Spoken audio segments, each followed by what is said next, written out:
This story is called Mr. Lucius. In the dimly lit room of an old forgotten jazz club in New Orleans, the haunting melody of a saxophone floated through the air.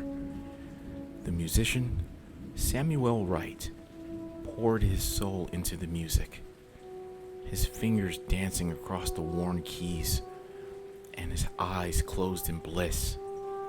His music was an enchantment, a siren's call to all who heard it, drawing them deeper into his hypnotic embrace.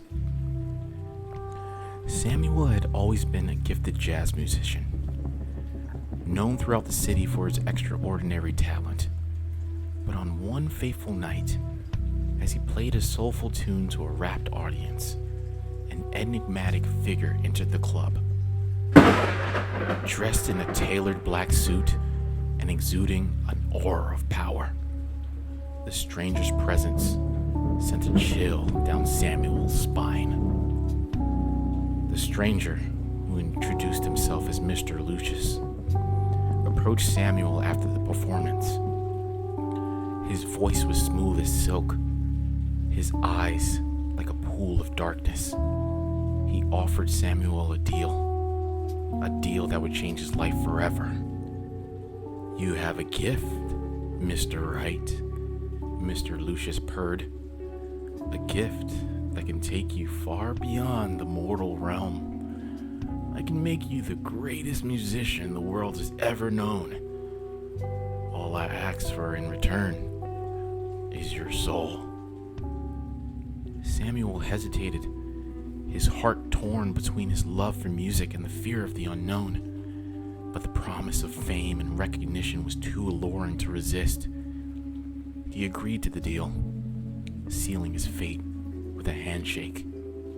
From that moment on, Samuel's life became a whirlwind of success. His music soared to unprecedented heights, and he played to sold-out crowds in the most prestigious venues around the world.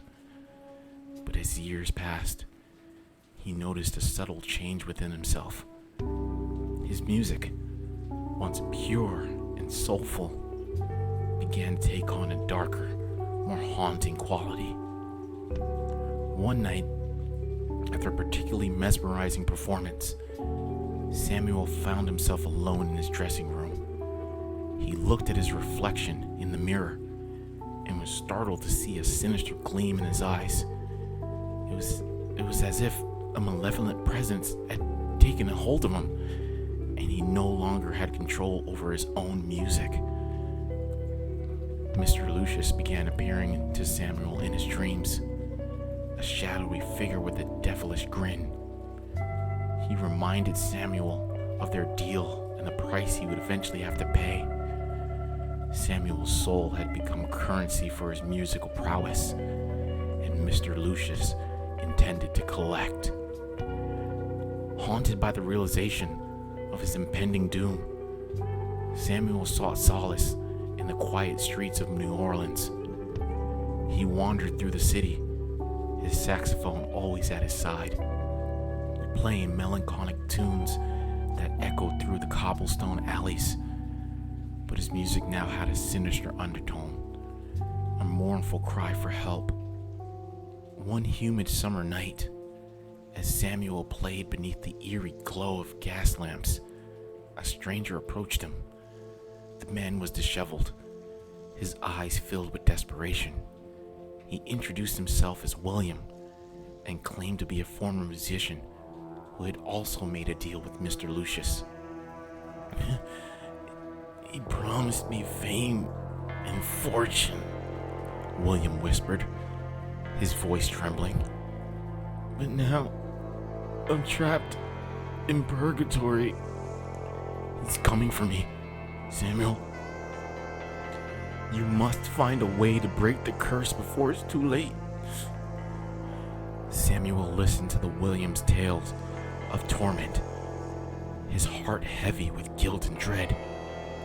He knew that he had to find a way to free himself from Mr. Lucius' grasp, or he would share the same fate. Together, Samuel and William embarked on a harrowing journey through the dark underbelly of New Orleans, seeking answers and a way to break their infernal contracts. They visited voodoo priestesses and consulted ancient grimoires, but every attempt to thwart Mr. Lucius' hold on their souls proved futile. As the days turned, Samuel's music grew darker and more twisted. He played with an urgency born of desperation, a last-ditch effort to escape his impending doom. But Mr. Lucius's presence loomed ever closer, a shadowy specter that haunted his every step. One night, as Samuel and William delved deeper into their quest, they stumbled upon an old legend, a legend of a cursed jazz club hidden deep within the heart of the city. It was said that the club was a gateway to the underworld, a place where musicians could make deals with the devil in exchange for their souls. Determined to confront Mr. Lucius once and for all, Samuel and William made their way to the hidden jazz club. The air was thick with an eerie supernatural energy as they descended into the dimly lit depths. The club was empty, save for an ancient, weathered piano bathed in a ghostly light. Suddenly, Mr. Lucius materialized before them, his presence suffocating. "Cannot escape me, Samuel," he hissed. "Your soul belongs to me, and there's no way out." But Samuel was not willing to surrender without a fight. He sat down at the piano, his fingers trembling with a newfound resolve. The keys came to light underneath his touch, and the music that poured forth was a symphony of defiance, a soulful lament that echoed throughout the ages. As Samuel played, the very fabric of reality and time seemed to shift. The room quaked, and the walls of the jazz club began to crumble. Mr. Lucius's form wavered, his power weakening with each note. The curse that bound Samuel's soul began to unravel.